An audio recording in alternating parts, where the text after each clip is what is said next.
Being the chief of staff to the governor, a governor of a state, I think is one of the best jobs anywhere, because you can really get stuff done. You can, working with a guy like Mitt Romney, who came into the state, to the executive office of the state of Massachusetts at a time when there was a lot of things. It was a tough time. It was right after 9/11. Right. The economy of the state was bad. We had a huge deficit.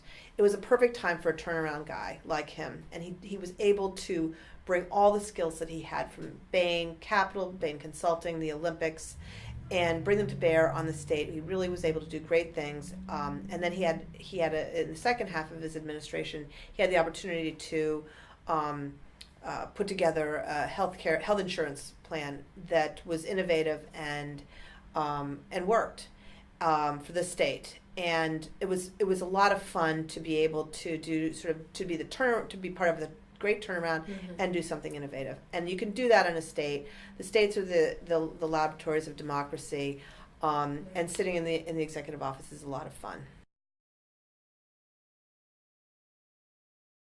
When the campaign ended and he asked me to be his chief of staff, it took me about a day to figure out that yes, I will try to rearrange my life and make that work. And part of the deal I had with him was that I really couldn't give up the evening time that I had to work with my kids. My husband's a consultant and travels. So we arranged my work day. He was very flexible. I came in early. I worked through lunch. Nice. But I left the time I had that was my time, my family time, was between 5 and 8 in the evening.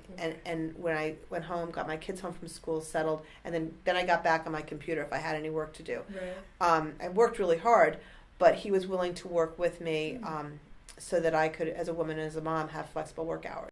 A couple of our secretaries were also moms who needed some flexible time. Okay. And it wasn't, like I said, as if there was accommodations that they had to work less. Okay. But we worked smarter, and I think it was a really great model. I was really proud that Governing Magazine, while we were in office, Mitt had more women in senior position than any other governor in the country. I didn't know that. I did not let my mind go to pick a candidate. Okay. I prepared 2 documents. One was a positive document and one was a negative document. And the positive document talked about the strengths and the positive narrative for that candidate. The negative document was really a compilation of everything that was out there, true or untrue, that we would have to deal with if that person were selected. Everybody had pros and cons. I thought that the candidates that Mitt selected as the final, any one of them would have been a very good choice. And again, that goes to the deep bench that the Republicans have now. And so I felt really good. I would have felt really good about all of them. I felt really good about Paul because I thought that his narrative was very consistent with Mitt's. I mean, with the selection of Paul Ryan as a running mate, Mitt made it very clear that the narrative of his campaign was going to focus on the budget and the economy. They were totally different races. I mean, you start with one We'll just start with the dynamics of the races themselves. Okay. 2008 was a Republican. We were a Republican in a Republican primary with a sitting Republican office holder. It's a very tricky thing. There's very few times in history, recent history at least, where the party in power has made it 3 times. Of course, there's George Bush. Right. That immediately comes to mind, but it's a tricky thing to do. Okay. One of the reasons it's tricky is because you want to run, especially in a change election, which 2008 was. It's hard to be a change election when you're running against someone in your own party. 2012, and that notion was very different. Okay. Right from the get-go, we could posit ourselves as running, that there was a choice, and so in that way, right off the bat, very different. The geometries of the race were very different. Go and look at the primaries. In 2008, that's all we were involved in.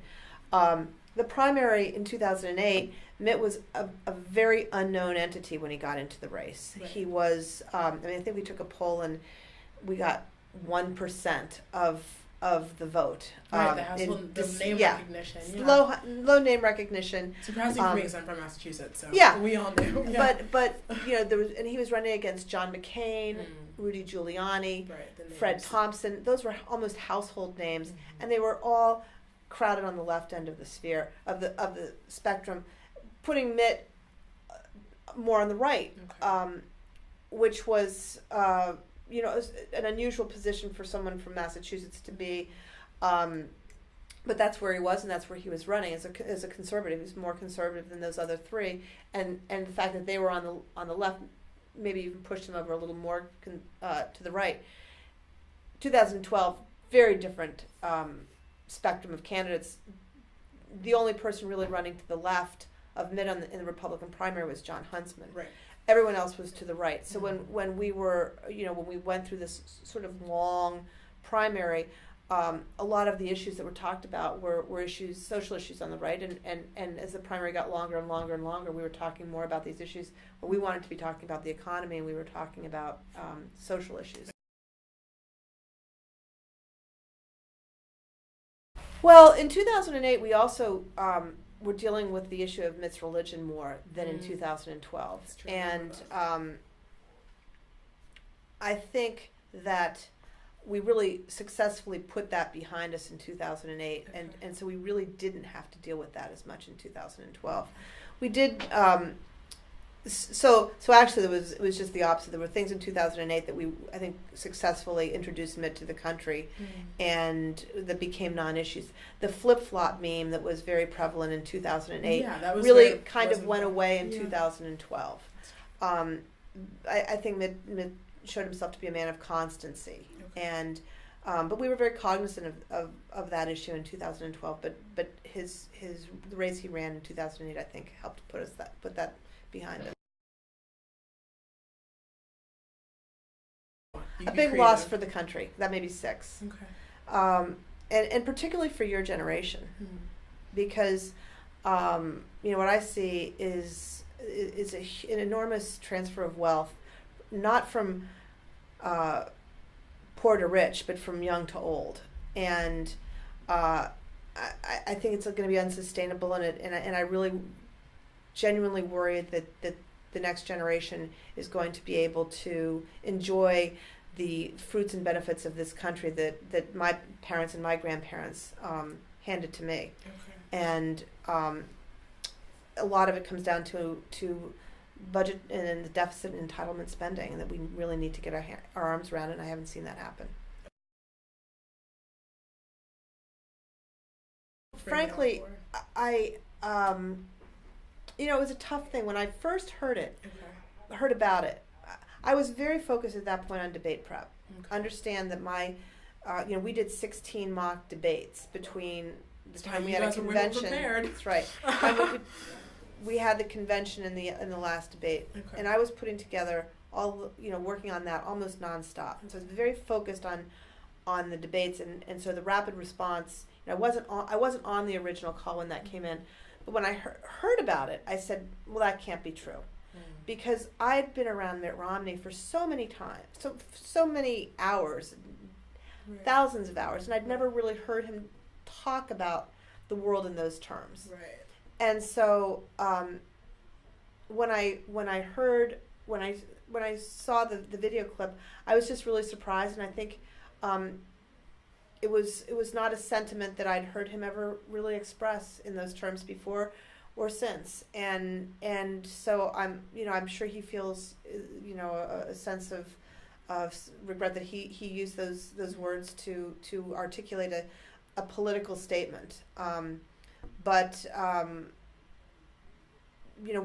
once we kind of got our arms around it, we the rapid response team, the communications team said, we've really got to address this head on, and we tried to as a campaign. I think the electoral system works. Okay. I understand it. I don't think it's a bad system at all. I will totally agree that that there are very few swing states now. Right. And I don't think that will be changing too much. Some states may become less swing states. I mean, there's states that were swing states, like New Hampshire, that may be becoming less swing states, or maybe they'll swing back again as swing states. Florida, which wasn't really a swing state a few years ago, now is 100% a swing state. Right. The poor citizens of Ohio who have to be submitted to, they've been subjected to onslaughts of political ads for decades now. And so, look, it is what it is. It's a fact of our democracy, the way it's structured. Well, I'm really excited about working on a couple races in 2014 for candidates I really like, and very few. And then I'm doing some volunteer boards that I'm very excited about, sort of going off in different directions. I really enjoyed my time at the Harvard IOP, and I'm on the board of the Chicago IOP, and I'm really looking forward on staying involved in the world of politics with young people.